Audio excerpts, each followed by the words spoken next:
আমার নাম কৃষ্ণগোপাল দাস। এটা নলচর নয়াপাড়া, দক্ষিণ নলচর নয়াপাড়া মেন রোডের সাথে হচ্ছে এটা বুড়িরগড়। প্রায় ধরো এটা বুড়িরগড় প্রায় রূপতপ্রায় পথে। যুব সমাজ এখন ইনস্টাগ্রাম, সব ফেসবুক, সব ওইসবে সবাই বিজি, কিন্তু এসব কিন্তু কেউ করছে না। তো আধুনিকতার দিক দিয়ে আমরা এটা করে যাচ্ছি। আজকে 7-8 বছর ধরে এটা করছি আমরা। আগে ছোট করে করতাম, এখন বড় করে করি। এখন বড় হয়েছে, এখন বড় করে করি। এখানে ধরো আমরা 7-8 জন আছে, আর ছোট 4-5 জন আছে, সবাই মিলে একসাথে করি এই বুড়িরগড়।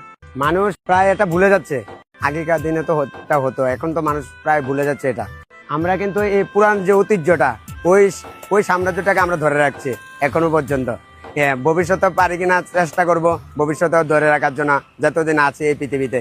এই কাজটা করার জন্য আমি মহারাষ্ট্রে জব করি টাটা কোম্পানিতে। শুধুমাত্র এই কাজটা করার জন্য আমি কোম্পানি থেকে 1 মাসের ছুটি নিয়েছি, শুধু এটা করার জন্য।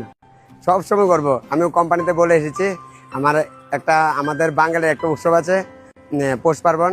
ওরা তো ওইসব বুঝে না মারাঠি, কিন্তু আমি ওইটার জন্য আমি এখানে ছুটি নিয়ে এসেছি।